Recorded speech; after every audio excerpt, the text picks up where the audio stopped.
우리 제목이 히브리어가 나왔죠? 제목 처음에 히브리어가 나왔는데 그러다 한번 따라합시다. 그냥 영어 그대로 읽으면 돼요. 따라합시다. 미클라트. 이 미클라트가 뭐냐면요, 이게 도피성이라는 뜻이에요. 미클라트. 제가 일부러 히브리어도 적어놨습니다. 미클라트. 거기서는 다시 살 수 있다. 거기서는 다시 살 수 있다. 미클라트.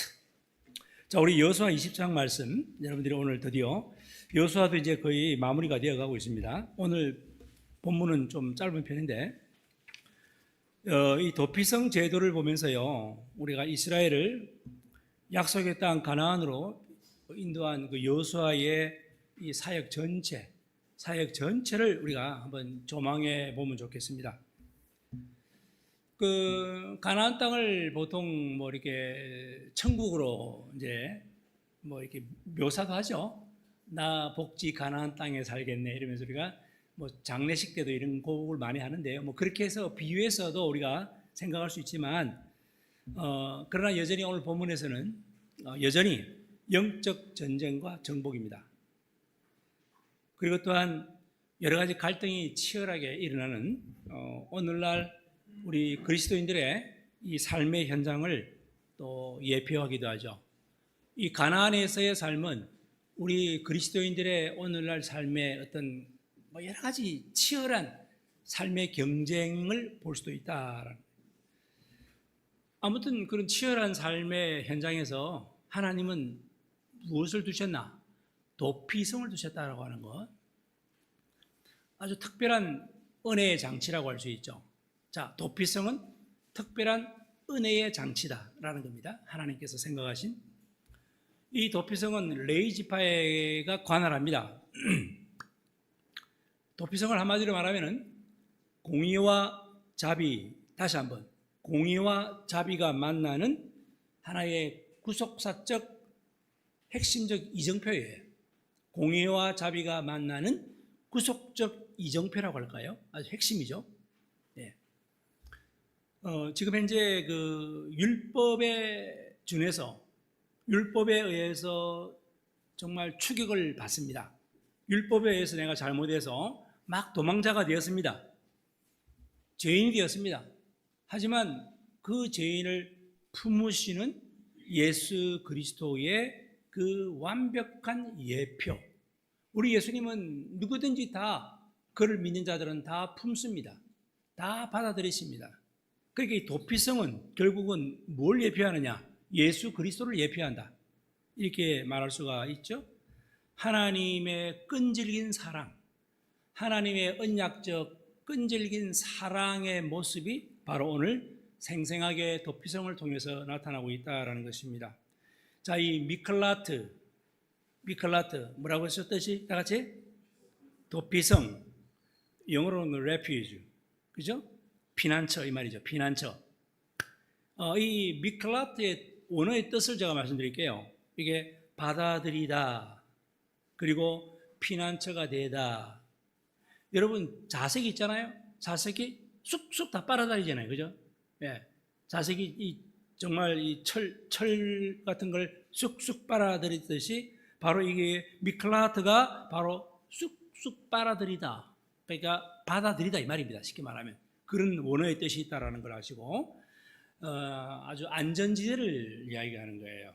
안전지대, 즉 율법의 심판이 미치지 못하도록, 율법의 심판이 거기에는 당도할 수 없는 은혜의 자리, 받아들이는 자리, 그게 바로 미클라트. 오늘 제목 다 같이 읽어볼까요? 제목 주보. 자, 이제 시작. 미클라트. 거기서는 다시 살 수 있다. 오늘 제목으로 이렇게 한번 적어봤습니다. 이제 제목은 이해가 되셨을 거예요. 그래서 오늘 본문 1절, 2절, 3절 한번 같이 한번 읽겠습니다. 자, 우리 다 같이 본문 1절, 2절, 3절 한번 크게 한번 읽어봅시다. 시작. 여호와께서 여호수아에게 말씀하여 이르시되 이스라엘 자손에게 말하여 이르기를 내가 모세를 통하여 너희에게 말한 도피성들을 너희를 위해 정하여 부지 중에 실수로 사람을 죽인 자를 거리로 도망하게 하라. 이는 너희를 위해 피의 보복자를 피할 곳이니라. 자, 여러분들 도피성이라는 말 나오죠? 여기 3절에 보게 되면 여기에 부지중해라는 말. 그러니까 이게 참 본의 아니게 뜻밖의 부지중해 실수라는 말이죠. 사람을 죽인 자, 이제 도망갈 곳을 만들어 준 거죠. 여러분들 필기해 놓으시기 바랍니다. 민수기 35장 그리고 또한 신명기 19장에 동일한 내용이 나와요. 도피성에 대한 이야기가 나온다는 거죠. 그래서 그건 나중에 꼭 읽어보시고 민수기 35장과 그리고 신명기 19장에는 이런 이야기가 나와요. 예를 들어서 말하는데 어떤 한 사람이 산에 나무하러 갔는데 도끼로 나무를 이제 벌목을 합니다. 근데 그 도끼가 헐거워서 그만 도끼의 이 머리채가 날아가 버린 거예요. 날아가다가 저 옆에서 다른 이제 그 일을 하는 사람 머리를 딱 맞춘 거예요. 그건 실수죠. 이건 정말 고의로 한 게 아니에요. 그렇지만 사람이 죽었잖아요. 그러니까 그 죽은 자의 가족들이 가만히 안 있죠. 너는 사람을 죽였다, 살인자다라는 이건 율법이에요. 율법에 의해서 그를 살인자로 규명하고 그를 죽이려고 해요. 그게 바로 뭐냐면 성경에 나오는 피의 보복자라고 이야기합니다. 한번 따라합시다. 피의 보복자. 자, 피의 보복자가 되어서 그를 죽이려고 해요. 그럼 이 사람은 죽지 않기 위해서 막 도망가야 되겠죠. 그래서 가야 되는데 어디에 가야 될까요? 도피성에 가야 됩니다. 그러면 살 수 있다라는 거예요. 자, 이런 역사적인 맥락을 우리가 이제 민수기 35장, 신명기 19장 나중에 꼭 집에서 읽어보시면 되겠습니다. 아무튼 약속의 땅을 다 정복하고 이제 분배하는 시점에서 이 도피성이 드디어 오늘 만들어집니다. 본문에 보게 되면. 그래서 이게 여러분 두 가지 구분하셔야 돼요. 부지 중에 사람을 죽인 자. 예. 이건 뭐 꼭 영어로 표현한다면 이 manslayer. 그러니까 이게 사람을 부지 중에 죽였다. 하지만 피해 보복자를 피해서 도망가야죠. 그렇지만 고의적인 살인자가 있어요. 이건 고의적이에요. 그건 한마디로 살인자죠. 그죠? 이 murderer. 영어로 그렇잖아요. 살인자잖아요. murderer. 그러나 이제 실수로는 아까 뭐라고 했죠? 부지 중에 manslayer. 이렇게 구분하면 되겠습니다. 영어로 억지로 구분하면 그렇게 구분할 수 있는데 뭐 그렇게 중요한 거 아니니까 이렇게 하면 두 가지로 구분할 수 있어요. 근데 이게 내용을 알아야 됩니다. 고의적으로 살인한 자는요, 도피성에 들어갈 수 있다 없다? 어떨 것 같아요? 없다는 게 우리가 알 수 있는 거예요. 오히려 공의로운 어떤 심판이 집행되겠죠. 너는 살인했으니까 너도 사형에 처한다. 이렇게 고의적인 살인자에게는 그런 율법이 가해집니다. 하지만 실수로 의도치 않은 살인자는 하나님께서 뭘 마련하셨다? 예, 피할 길. 이 도피성은 하나님의 컴패션이죠. 긍휼이죠. 컴패션. 네. 자, 그런데 이제 중요한 것은 이 문제는 뭐예요? 피해 보복자잖아요. 피해 보복자들이 가만히 안 있어요. 네. 그래서 복수를 하려고 하는 주체입니다. 왜냐하면 그들은 율법에 대한 그 정죄의 파워를 갖고 그를 죽이려고 해요. 너가 사람을 죽이지 않았냐? 네? 그래서 막 그들의 어떤 마음으로 이제 그의 목덜미를 주려고 추격을 하는, 나름대로 그들은 공의적으로 행동을 해요. 공의적인 행위를 하고 있습니다만은, 그러나 여러분들 우리가 여기서 이 피해 보복자에 대해서 참 이게 조금 여러분들 조금은 힘들더라도 잘 들어보세요.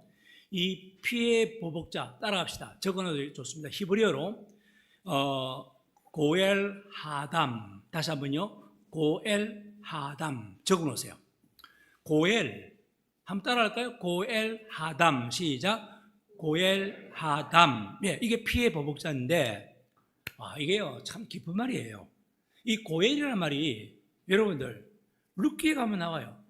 룻기에 이 고엘 즉 이게 구속자라는 말이에요. 네. 구속자 고엘.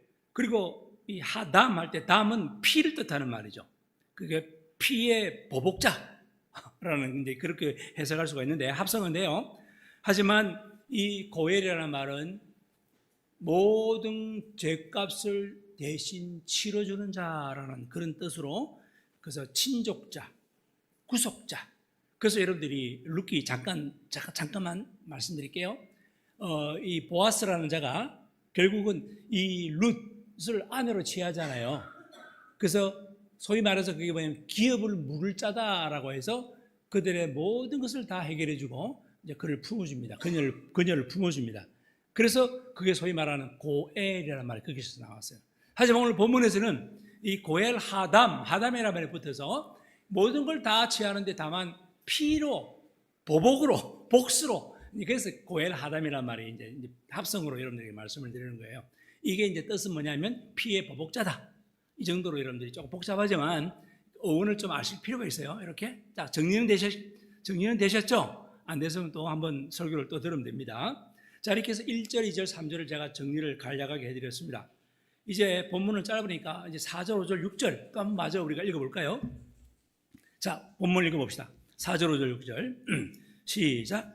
이 성읍들 중에 하나에 도피하는 자는 그 성읍에 들어가는 문 어귀에 서서 그 성읍의 장로들의 귀에 자기의 사건을 말할 것이요 그들은 그를 성읍에 받아들여 한 곳을 주어 자기들 중에 거주하게 하고 피의 보복자가 그의 뒤를 따라온다 할지라도 그들은 그 살인자를 그의 손에 내주지 말지니 이는 본래 미움이 없이 부지중에 그 이웃을 죽였습니다. 6절 그 살인자는 회중 앞에 서서 재판을 받기까지 또는 그 당시 대제사장이 죽기까지 그 성읍에 거주하다가 그 후에 그 살인자는 그 성읍 곧 자기가 도망하여 나온 자기 성읍 자기 집으로 돌아갈지니라 하라 하시니라. 중요한 내용이 많이 나옵니다. 우선 이 피신자가요 도피성에 도달했을 때 제일 먼저 그 도피성을 관리하는 대제사장을 만나야 돼요. 대제사장의 귀에다가 자기의 사건을 진솔하게 다 이야기해야 돼요. 그죠? 그래서 이게 하나의 법적 절차를 거치는 겁니다. 이걸 정말 절치면서 장로들에게 자기 사건을 다 말해야 된다고 되어 있습니다. 그럼 장로들은 그의 사정을 들어요. 듣고 그를 이 사람은 정말 받아들여야 되겠구나 해서 안전한 처소를 제공해 줍니다. 하지만 저 멀리서 피해 보복자가 추격해 옵니다. 그러면 그들을 막습니다. 이 사람을 넘겨주지 않습니다. 못 들어오게 합니다. 이건 아무나 못 들어오는 곳이기 때문에. 그래서 그게 5절에 있는 말씀이죠. 여러분들 핵심적인 내용은 여러분들 당시에 이게 6절 말씀 여러분 줄을 칠 게 있어요.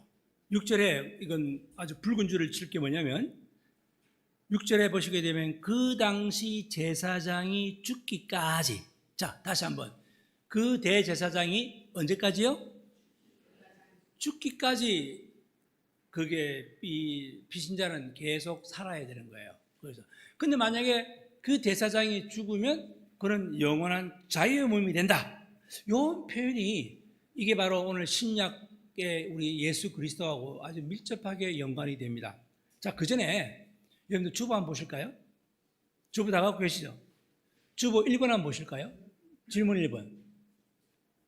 성경은 고의적 살인자와 부지 중에 오살자를 구분해서 도피성 제도를 적용했습니다. 이해되시죠? 하나님의 성품 속에서 발견할 수 있는 엄격한 사법적 공의 그리고 애끓는 긍휼, 하나님이 이제 이 자비라는 말이죠. 이것은 어떻게 모순되지 않고 조화를 이루고 있느냐? 여러분, 공의와 자비가 모순되지 않고 절묘하게 조화를 이루고 있느냐? 이것이 우리에게 소망이 되는 이유가 무엇이냐? 바로 지금까지 제가 설명한 내용을 잘 들으면 여기에서 답을 할 수가 있습니다. 그죠? 그리고 또 한 가지 힌트. 자, 저를 보세요. 만약에 오늘 저녁에 제가 저녁 비타민을 제가 적어드리잖아요. 그러면 이제는 앞으로 체계적으로 할 거예요. 계속 이 상태로 나갈 거예요. 저녁 비타민은 뭐에 대해서 적을 거냐면 제가 요 질문 1번에 대한 뭐 답이라면 좀 그렇고 1번에 대한 칼럼을 제가 칼럼식으로 해서 여러분들에게 보낼 거예요. 여러분들 나눔할 때는 이걸 가지고 충분히 오늘 나눔하시고 은혜 받은 것으로 이야기하시고 제가 저녁에는 이게 여기에 대한 내용을 그리고 주부도 잘 가지고 있으라는 거예요. 그리고 보내드리는 칼럼도 잘 읽으라는 거예요. 그게 바로 여러분들의 답이 될 것이고 거기에 대해서 결단 선언문과 결단 기도문까지 들어가니까 그거 가지고 오늘 주일을 마무리하시면 좋을 것 같다는 거예요. 그건 저녁 비타민이에요. 그러면 월요일 날에는 뭐가 나갈까요? 질문 2번이 나가는 거예요. 아시겠죠? 그 질문이 몇 개 있다고요? 7개. 그래서 7개 있는 거예요. 월, 수, 목, 금, 토까지 주일 포함해서 7개가 나가는 거죠.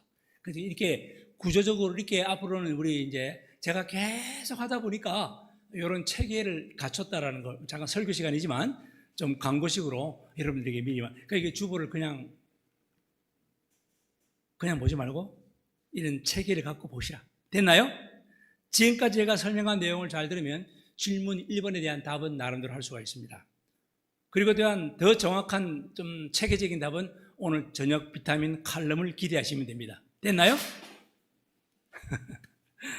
자, 계속 말씀 전할게요. 제가 조금 전에 말씀드린 것은 6절에 당시의 대제사장이 죽기까지라는 걸 내가 줄을 치라고 그랬죠.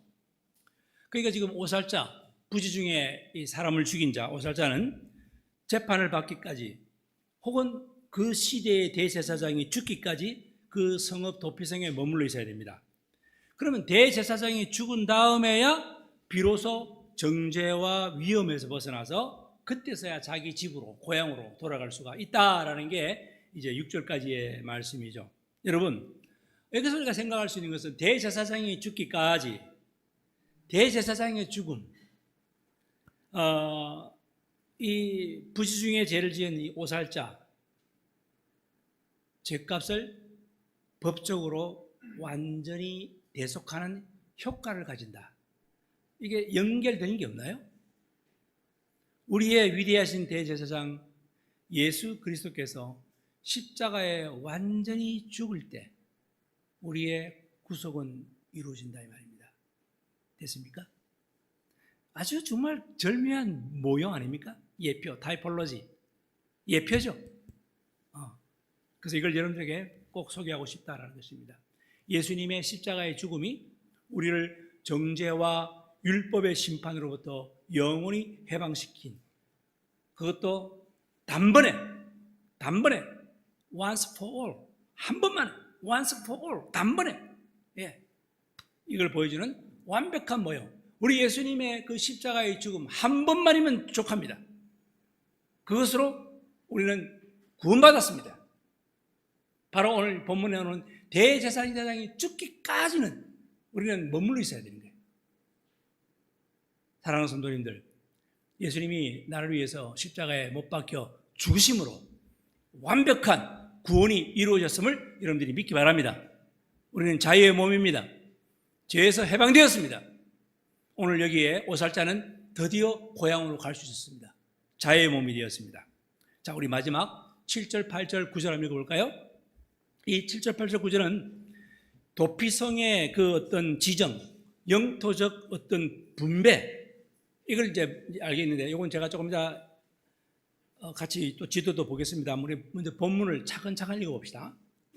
여러분, 지금까지 잘 따라오셨나요? 예, 잘 따라오시면 이제 여러분들이 이게 여기서 듣는 걸 끝내야 돼요. 또 언제 보겠습니까? 물론 설교도 내가 다시 보내드리지만, 자, 우리 한번 본문을 또박또박 읽어봅시다. 7절부터 마지막 9절까지.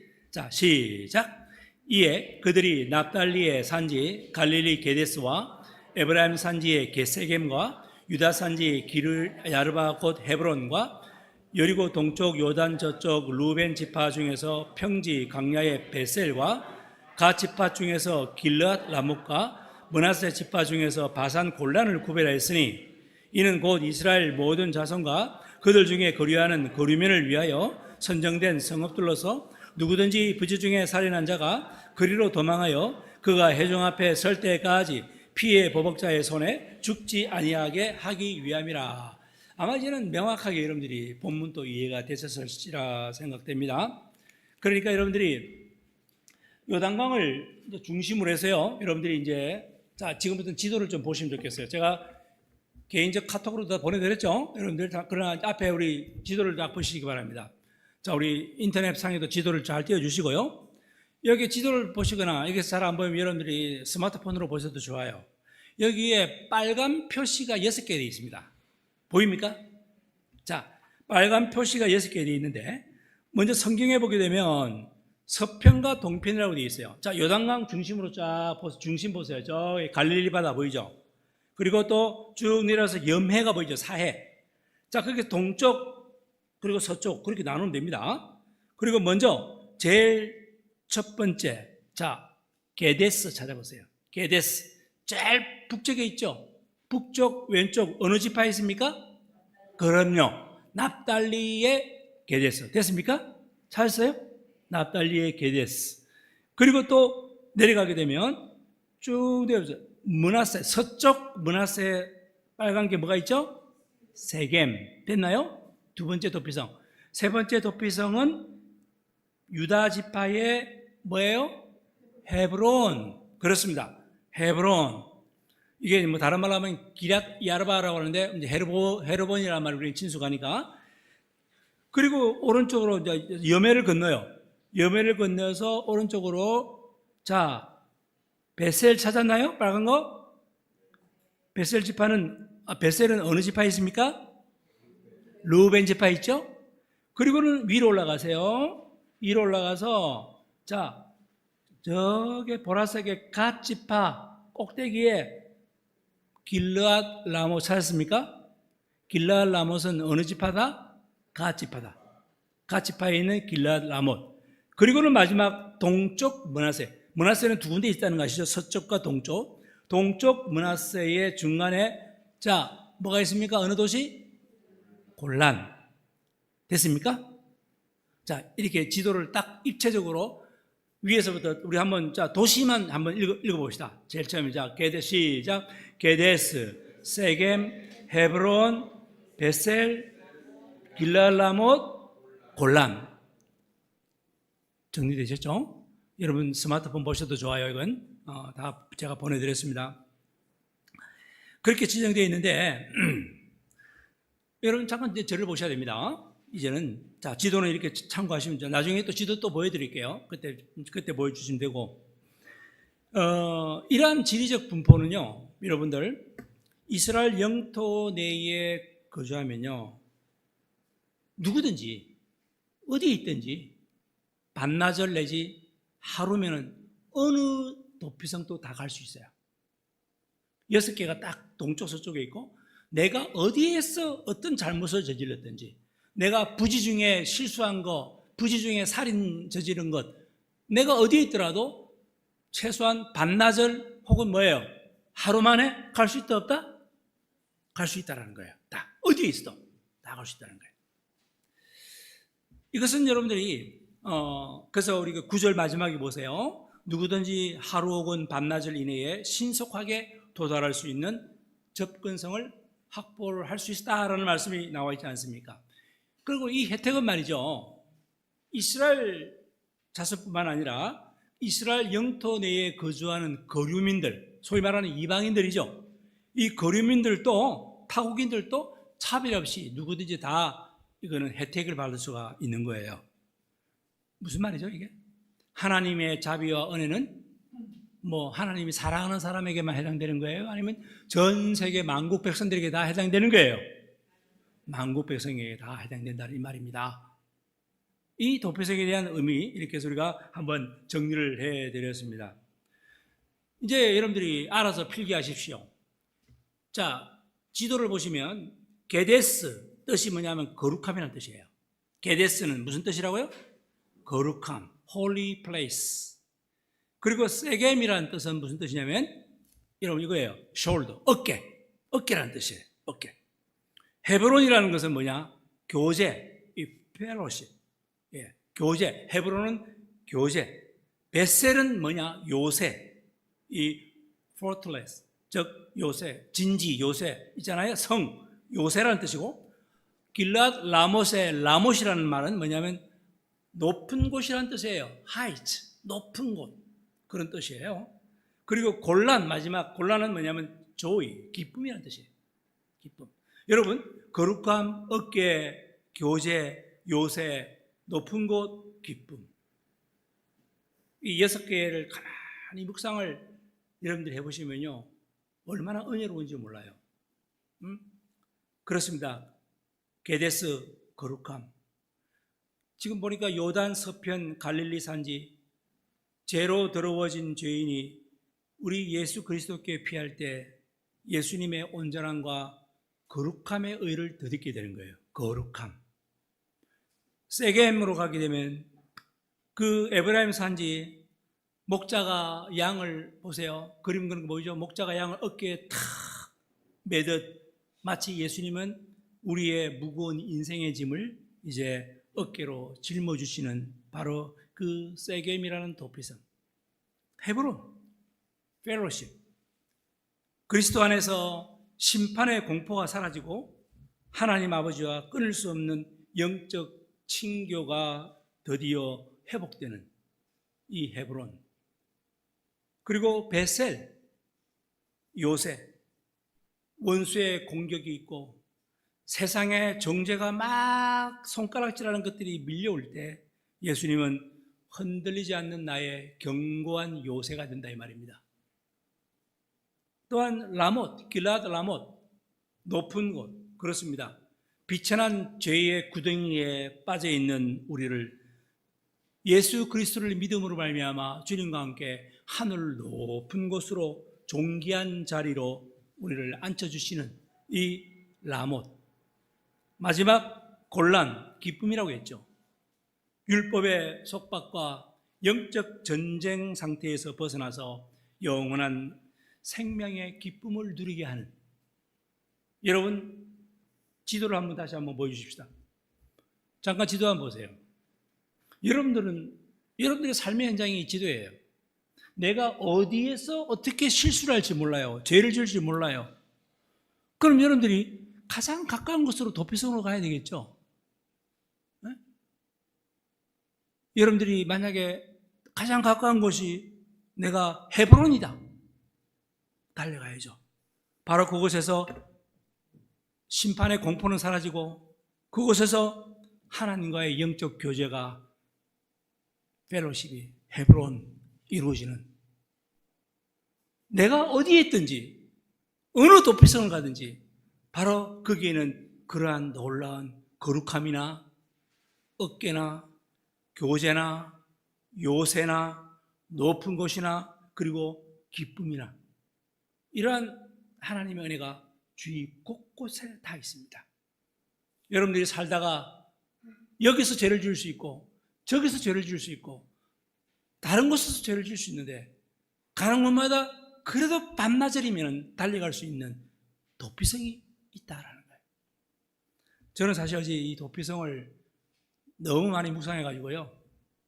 묵상하다가 도피성을 생각하면서 내가 처해 있는 현실에서 나의 도피성을 달려가니 갑자기 막 눈물이 얼마나 나오는지. 저는 어제 설교 준비하면서 나도 모르게 눈물을 그렇게 흘렸어요. 이 도피성에 대한 묵상을 하니까, 우리 예수님을 생각하니까, 내가 어떤 상황에 있어도 내가 도피성인 예수님께 품 안에 안길 수 있다고 생각하니, 그래서 마치 이 도피성이 6개가 나란히 있다는 게 얼마나 참 구원의 도피성. 정말 이 부지 중에 이 실수로 살인한 자들을 보호할 수 있는 이 도피성. 하나님은요, 구약은 그래요. 지금 오늘 이건 구약 시대잖아요. 구약 시대에는요, 부지 중에 죄를 지은 자들만 받아들였어요. 하지만 오늘날 신약 시대는 어때요? 부지 중에 지은 죄뿐만 아니라 내가 아무리 흉악한 정말 끔찍한 죄를 지어도 우리가 예수님께로만 다시 간다면, 주님을 나의 구주로 믿고 주님께 돌아서기만 한다면 주님 우리를 받아주실까요? 안 받아주실까요? 우리의 영원한 도피성은 받아주십니다. 구약의 도피성은 받아주지 않습니다. 하지만 오늘날 예수 그리스도의 도피성은 나를 받아주신다. 얼마나 우월하십니까? 얼마나 우월하신 대제사장이십니까? 그죠? 그것도 뭐예요? Once for all. 단번에 죽으심으로 말미암아 이 구원을 이루셨다 이 말입니다. 사랑하는 성도님들, 우리가 이 시간에 예수님을 내 마음으로 예수님을 믿고 우리가 입으로 시인하잖아요. 그로 말미암아 우리의 영적 도피, 시공을 초월해서 우리에게는 항상 임하고 있다. 여러분, 어떤 처지에 있어도 그 상황에서 달려갈 수 있는 도피성은 다 있습니다. 6개가 나란히 있잖아요, 지금. 여러분, 이게 참 재미있는 이야기였어요. 고대 이스라엘 사회가 이 도피성을 향하는 길, 그러니까 고대 이스라엘 때는요, 도피성을 향하는 길을 갖다가 잘 닦아놔요. 그리고요, 이 길이가 10m가 넘습니다. 아주 포장을 잘 해놨어요. 그래서 이게 공적인 집행관들이 매년 봄이면요, 그 도로를 계속 보수 수리를 해요. 뭐 이렇게 장애물이 있을 수도 있고, 그리고 도로가 파손될 수도 있고. 그 왜 그런 줄 아십니까? 이 도피성을 향해서 막 급하게 달려가는 자들 있잖아요. 도망가는 자들. 그들이 혹시 가다가 다칠까봐. 그들이 혹시 가다가, 그래서 표지판도요, 미클라트, 아까 도피성 미클라트 표지판을 붉은 걸로 표시 잘 나게 딱 표지판도 화살표로 이게 착착 잘 이리로 가시오, 저리로 가시오. 그걸 다 수리를 하는 거예요. 예. 그 미클라트, 피난처, 도피처 이 방향입니다. 그러니까 갈림길이 나오면요, 내가 이리로 가야 되지?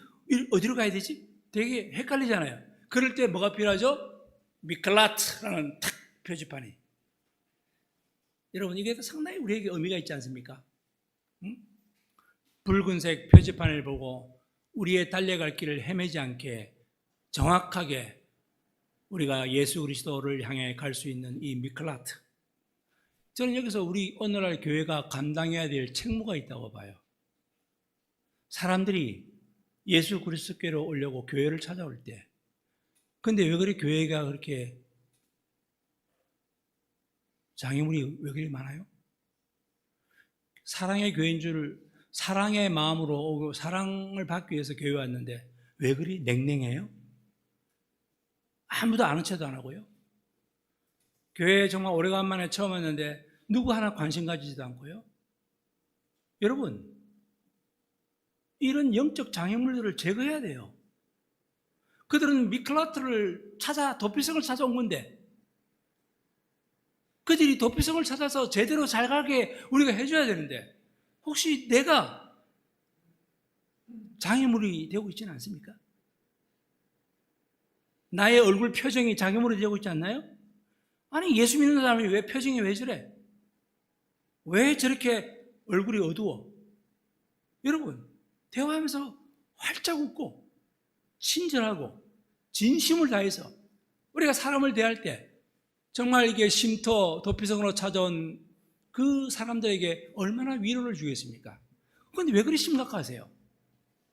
예수님을 믿는다면서, 예수님 나의 구주라고 한다면서 왜 그리 심각하세요? 왜 그렇게 우울하세요? 어떻게 아무리 안 좋은 일이 있다 하더라도 주님께 나왔으면 우리는 활짝 스마일이죠. 이게 바로 도피성을 가는 길을 길 닦는 모습이에요. 장애물을 치워야죠. 길을 넓혀야죠. 표지판을 정확하게 우리가 제시해야죠. 그래야지 사람들이 도피성이신 예수 그리스도께로 나갈 것 아니겠습니까?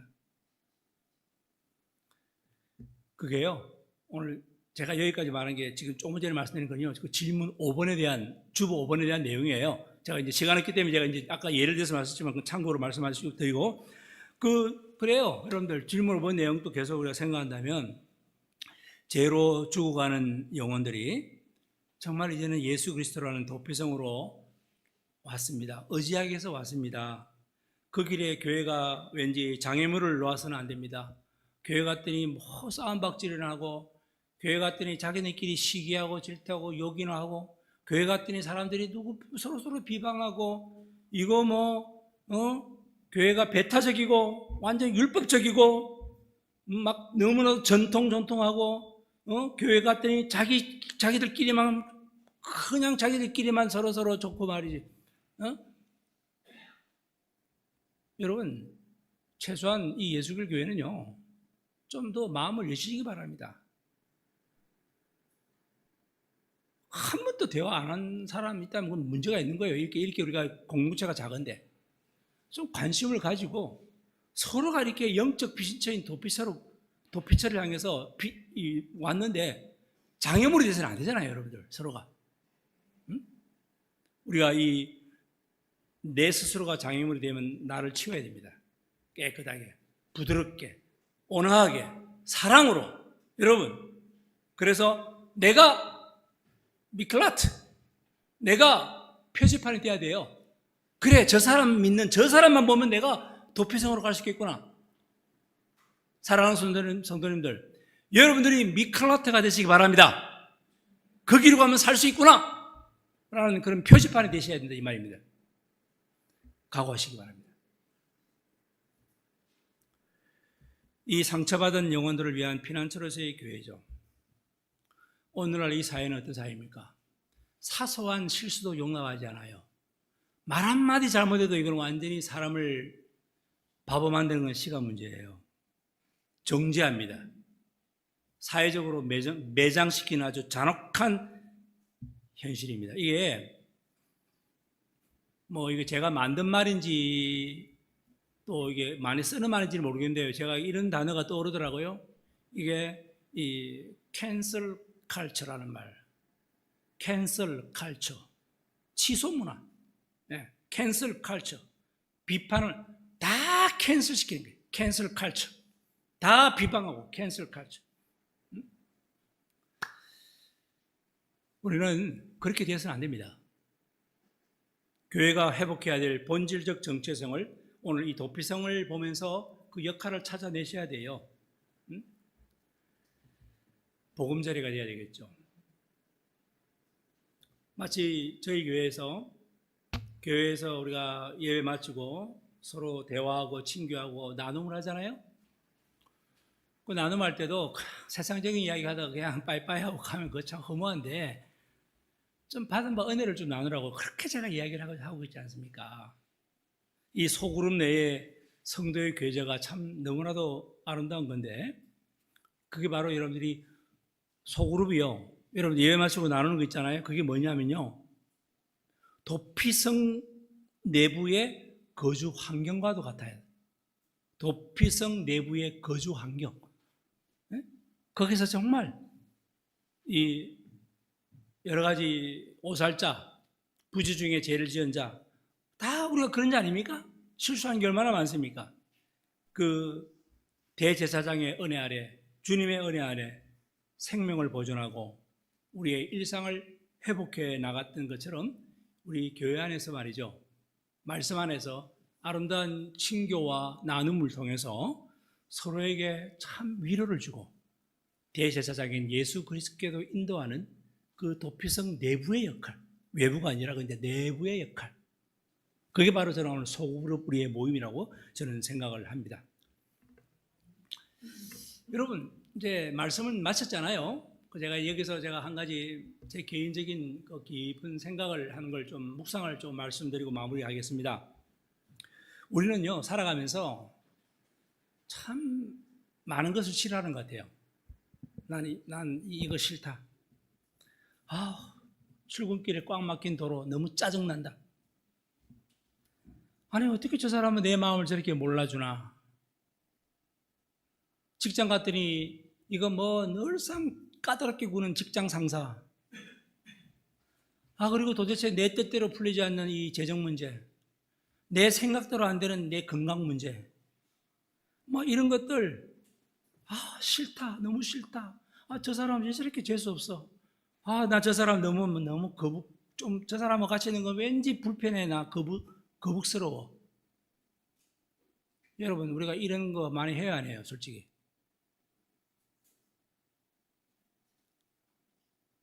그런 감정이 반사적으로 다 튀어나와요.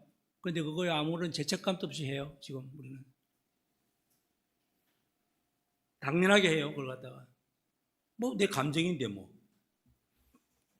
내 마음에 안 들고 싫어하는 거, 그거 싫으면 싫은 거지, 그게 뭐가 문제냐? 이런 식이잖아요, 지금 솔직히. 근데 여러분들 좀 솔직해져 볼까요? 뭔가를 내가 마음 깊이 싫어하고 거부하는 상태를 유지하는 것은요, 내 영혼의 진액을 말리는 거예요. 잘 생각해 보세요. 내 영혼의 에너지를 빨리 갉아먹는 주범이에요. 여러분들이 왜 이렇게 짜증나고 힘든 줄 아세요? 내 영혼을 갉아먹는 그게 있기 때문에 그래요. 내 삶이 자꾸만 천국이 아니라 지옥으로 변하는 거예요. 제가 질문 마지막 7분 하고 있는 거예요, 지금 여러분들. 네? 이 끝없는 거부감의 굴레에서 벗어날 길이 없을까? 오늘 도피성 이야기를 우리가 했는데, 우리 주변에는 뜻밖의 영적인 청정구역이 있어요. 정말 이 클리어 존이 있단 말입니다. 응? 안전지대가 있어요. 여러분, 살인이라고 하는 살인이라는 영적 의미가 뭔지 아십니까? 이 살인이라고 하는 영적 의미는요, 이게 좀 깊은 말인데, 어떤 존재가 내 앞에 살아있다는 것. 여러분 지금 현재 보세요. 살아있는 존재가 여러분 옆에 계시죠? 좌우에 보세요. 계시나 안 계시나? 계시죠? 앞에도 계시죠? 뒤에도 계시죠? 그건요, 하나님의 주권으로서 그 사람이 내 옆에 앞에 좌우에 계신 거예요. 잘 생각해 보세요. 하나님의 주권으로 이 사람이 지금 여기 있는 거구나. 같이 우리 한 교회에 나가고 있는 거구나. 그런데 만약에 하나님의 그 주권적인 의도로 그렇게 있는 그 사람을 내가 만약에 저 사람 되게 짜증나. 저 사람 왠지 기분 나빠. 그러면 어떻게 될까요?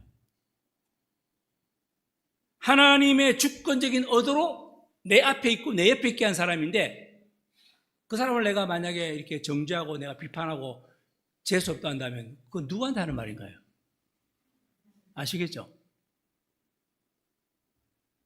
마찬가지예요. 부지 중에 살인은요, 그게 내가 부지 중에 하나님의 뜻을 저버리는 거와 똑같은 거예요. 그게 부지 중에 살인하고 같은 맥락 아닌가요? 참새 한 마리도 우리 머리카락 한 올에 빠진 또 주관하시는 하나님이라는 걸 여러분들이 정말 믿는다면 내 삶에 우연이라는 없습니다. 여러분들이 이 자리에 그냥 온 거 우연 아니라고요. 내 눈앞에 끌끌어온 사람도, 내 앞에 주어진 답답한 상황도 모두 다 하나님의 거대한 섭리 안에서 허락되어 있는 있음이에요. 있음, being, 존재라는 말입니다. 하나님께서 있으라 한 거예요. 그랬더니 있은 거예요. 하나님이 있으라 하시니 있게 된 겁니다. 우리는 참 연약하기 때문에 본능적으로 거부감이 불쑥불쑥 솟구칠 수가 있어요. 그죠? 저도 화가 날 때가 있잖아요. 분명히. 하나님은 그래서 우리에게 뭘 허락하셨나? 영적인 도피성을 허락한 거예요. 그게 바로 예수 그리스도의 십자가예요. 여러분, 혹시 싫어하는 마음이 들 때, 막 짜증나는 마음이 들 때, 잠깐 거기서 멈추고, 우리는 빨리, 그럼 갑자기 생긴 거잖아요, 내가. 고의로 사람을 그러겠어요? 어쨌든 싫어졌잖아요. 그럼 빨리 우리는 어느 시점에 어디에 든지 가장 가까운 어디로 도망쳐야 된다, 빨리?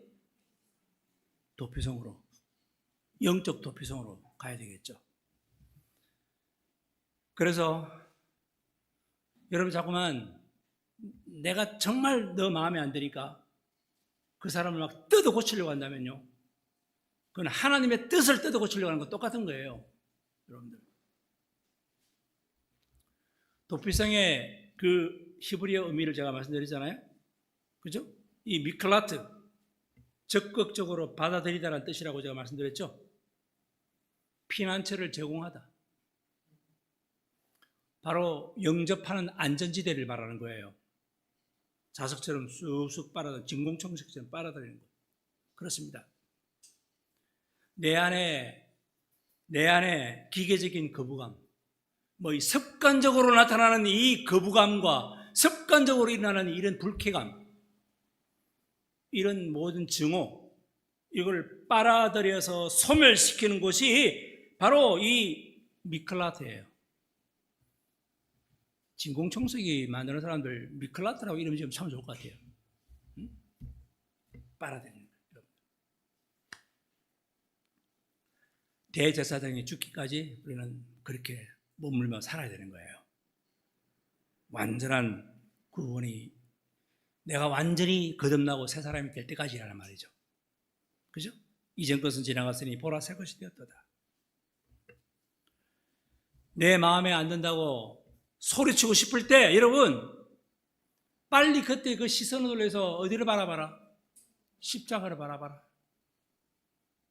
그리고 하나님 이 상황을 내 기준대로 판단하고 이 상황을 내 기준대로 자꾸만 거부하려 드는 내 안의 자아를 저는 거부합니다 라고 이렇게 기도하세요. 거부합니다 라고 기도하세요. 고백하세요. 그럴 때 내 뜻은 제로가 되죠. 내 뜻이 제로가 되는 도피성. 이게 중요한 거예요. 그래야지 우리는 사람을 품을 수가 있습니다. 그래야지 우리는 이 상황을 내가 이제는 하나님의 뜻 안에서 묵인하면서 받아갈 수가 있습니다. 그게 안전한 복된 천국의 삶 아니겠습니까? 참 우리는 어떤 존재입니까? 제가 기억이 안 나는데요. 과천에 어느 저수지 큰 그 호수 같은 댐이 하여튼 아주 넓은 호수가 있어요. 제가 이름 오래전에 가봤는데 그때 우리 교육자 소리 나면서 언니교회 있을 때 제가 이제 거기에 가서 이제 우리 그걸 잠깐 들렸었어요. 참 인상적이었습니다. 아침 시간에 그 물안개가 쫙 피어오르면서 그 나중에 해가 딱 뜨니까요. 쫙 물안개가 걷어지고요. 호수가 얼마나 맑은지 진짜 저는 진짜 아름답더라고요. 모든 숲 나무들이요. 그 호수 위에 거울처럼 그대로 비쳐가지고요. 장관이었어요. 그래서 저는 그게 다 난간을 잡고 그걸 바라보면서요. 자동이지 뭐. 참 아름다워라 주님의 찬송이 저절로 막 나와요. 거기서 막 기도가 막 올라나요. 하나님 정말 그러면서 막 하나님을 막 찬양하고 막 기도가 막 무르익는데 갑자기 그때 저 옆에서 누군가가 이 조그마한 돌 가지고 돌수제비라고 그러죠. 돌수제비. 동심은 그러니 그걸 갖다 쫙쫙 그리니까 그 아름다운 광경이 다 파문을 일으키고 가지고 일그러지고 망가지는 그때 막 기도가 정말 잘 됐는데 그 모습 보니까 싹 가시더라고요. 그런 경험. 제가 왜 이 말씀을 드릴까요, 여러분들? 저절로 막 기도가 나왔는데 말이죠. 근데 그 효수 표면을 향해서 조약들 하나를 갖다 던질 때 그게 이제 우리가 이게 표준말인가요? 물수제비라고 그러는데 저는 기억으로는 맞죠? 물수제비라고 그러죠. 그걸 갖다가 막 띄운 순간 그 수면에는 동심원의 파문이 쭉 퍼지면서 순식간에 그 아름다운 모습은 다 흐트러지고 이미지가 완전히 일그러지고 기도와 찬송도 멈추게 되는 것. 여러분 무슨 말일까요? 우리는 완벽하게 아름답게 하나님의 형상으로 지음받은 우리들인데 죄라고 하는 조그마한 쪼약돌 하나가 우리의 이 하나님의 형상으로 지음받은 이 아름다운 모습에 돌수제비질을 해서 하나님의 이미지가 망가지는 그 아담과 이브가 그 죄로 인해서 그 작은 돌멩이가 인류의 역사라는 고유한 호수에 정말 던져져 버리는 그 한 번의 죄악이 일으킨 파문, 모든 세대의 수면을 뒤흔들어 버렸고 그 결과 인간의 내부는 하나님의 형상이 망가지게 되고 그래서 우리는 끝없는 불평과 원망의 죄악의 구름통이 속에서도 지금 또 살아가고 있는 우리들의 모습들 어쩌란 말이냐? 어떻게 해야 되느냐? 영원한 우리의 도피성인 예수님께로 달려가야 되지 않겠습니까? 여러분 우리가 어디에 있든 네 가지 근면합니다. 네 가지 근면하고 마무리할게요. 첫 번째, 지금부터 여러분들이 stay soft, 마음의 유연함을 가져라. 지금부터 하나님의 놀라운 자비의 법을 알고 깨달으면서도 여전히 율법의 완고함에 갇혀 있지 마라. 여러분, 오늘 복된 날이잖아요. 복음의 기쁜 주일날이잖아요. 주의 날이잖아요. 근데 왜 아직도 시무룩합니까? 복된 주의 날이잖아요. 나는 원래 그렇다. 그러면 안 됩니다. 그렇다더라도 오늘 와서는 우리는 활짝 웃고 기뻐하고 즐거워하고 정말 이렇게 나를 통해서 어느 누구에게라도 미클라타라는 표지판을 제시해서 도피성으로 주인 품 안에 다 오게 만드는 마음의 유연함을 가지는 첫 번째. 두 번째, 우리가 개인적으로 대속의 구원을 개인적으로 갈망하십시오. 오늘은 무엇보다도 나 자신이 정말 이 대속의 구원을 개인화해야 된다. 그러니까 get personal. 개인적으로 취해라. 구속의 이 은혜를. 그래서 우리는 막 지금 절박하게 쫓긴다 하더라도, 죄로 말미암아 상황으로 말미암아 쫓긴다 하더라도, 여러분들 지금 피해 보복자가 나를 내 코앞에까지 쫓아온다 하더라도 빨리 여러분들이 대속의 구원을 개인화시켜서, 제가 말해보죠, get personal, 하나님께 적극적으로 빨리 1대1로의 만남을 가지라. 세 번째, 이제는 뭔가 해야 되겠죠. 뭔가 해야 되겠죠, 이제? 그러니까 do something, 뭔가 해라. 뭐죠? 능동적으로 이제 정말 환대의 공동체를 구축하라. 우리가 작은 공동체지만 능동적으로 정말 환대하면서 기쁨으로. 그래요. 이제는 방관의 태도를 버리십시다.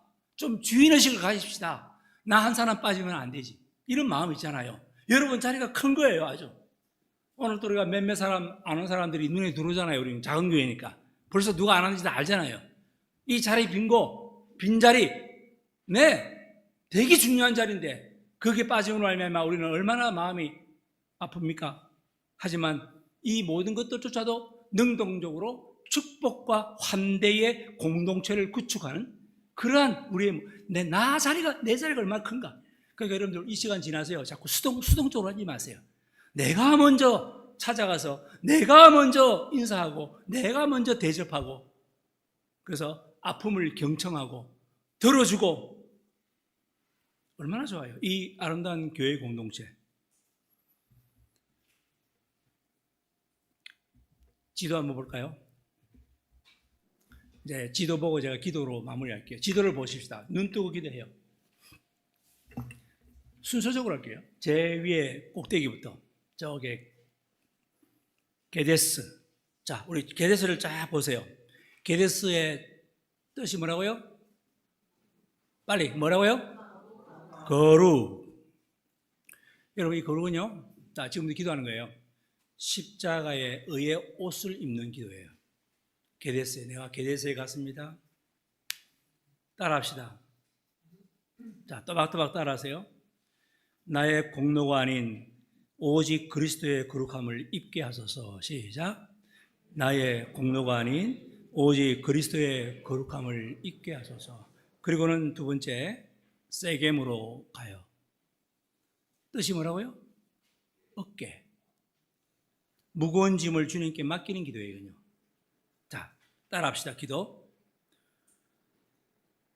주님의 강한 어깨 위에 내 모든 짐을 내려놓습니다. 시작.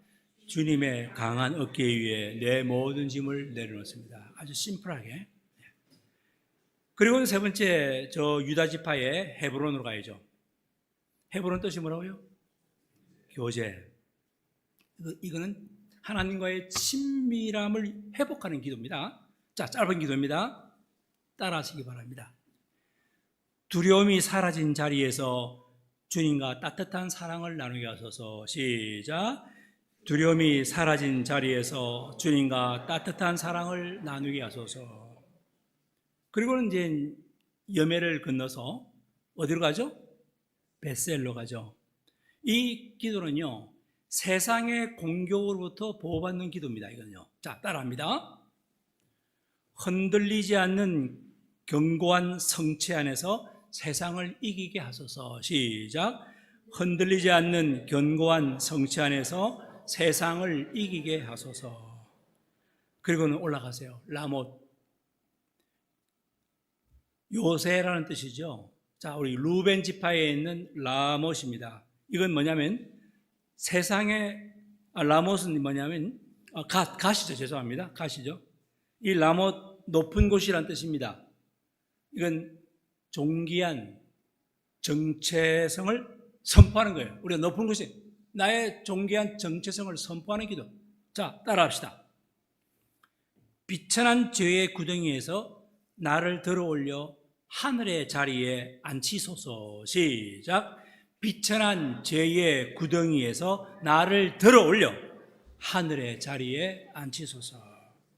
마지막 곤란, 동쪽 므낫세에 있습니다. 해방과 생명의 희락을 누리는 기도예요. 자, 따라합니다. 마지막. 율법의 속박에서 벗어나 빼앗기지 않는 하늘의 기쁨을 보게 하소서. 시작. 율법의 속박에서 벗어나 빼앗기지 않는 하늘의 기쁨을 보게 하소서. 이런 6가지 기도를 우리 이렇게 드리면은 얼마나 참 오늘의 말씀이 정리가 되겠습니까? 자, 이제 진짜 제가 마무리 기도하고 마치겠습니다. 이 시간 기도할 때 여러분들 하나하나 우리 성마다 다니면서 우리가 기도할 수가 있지만 우리 전체적인 결론적인 기도를 한번 드리겠습니다. 영원한 도피성이신 예수님의 은혜에 감사하게 하소서. 죄와 정죄의 추격을 받던 나를 외면하지 않으시고 영원한 도피성이신 예수님의 품을 예비해 주시니 감사드립니다. 대제사장이신 예수님의 십자가 죽음으로 나에게 완전한 자유를 주셨음을 믿습니다. 이 구원의 감격이 날마다 내 삶을 움직이는 생명의 고백이 되게 하여 주옵소서. 작은 실수도 용납하지 않고 정죄하는 잔인한 세상 속에서 교회가 무너진 영혼들을 품어주는 안전한 피난처가 되게 하여 주옵소서. 도피성으로 향하는 길의 장애물들을 치우고 표지판을 세웠던 것처럼 우리의 독선과 위선을 버리고 우리 주변의 사람들이 예수님께로 나올 수 있도록 복음의 길을 넓히는 그런 우리 모든 교회의 공동체가 되게 하여 주옵소서. 모든 상황을 주관하시는 하나님의 주권을 신뢰합니다. 내 뜻과 맞지 않는 환경과 사람을 향해 거부감의 돌을 던지던 원망을 이제는 멈추게 하소서. 이제 거부함의 화살표를 내 자아로 돌려 내 기준대로 판단하고 고집부리는 옛사람을 십자가에 못 박고 오직 하나님의 선하신 섭리만을 영접하게 하여 주옵소서. 나의 완벽한 피난처가 되시는 하나님 아버지, 오늘 말씀을 들었습니다. 이 말씀이 머리에만 머물지 않고 이제 삶의 결단으로 이어지게 하여 주옵소서. 세상의 정죄와 두려움이 밀려올 때마다 즉시 십자가 도피성으로 달려가게 하시고 그곳에서 얻은 사랑으로 이웃을 환대하며 살아가게 하여 주옵소서. 내 고집을 죽이고 주님의 뜻에 순종할 때 주어지는 하늘의 참된 평안을 누리게 하실 줄을 믿사오며 이 모든 말씀 살아계신 예수님 이름으로 기도드립니다. 아멘.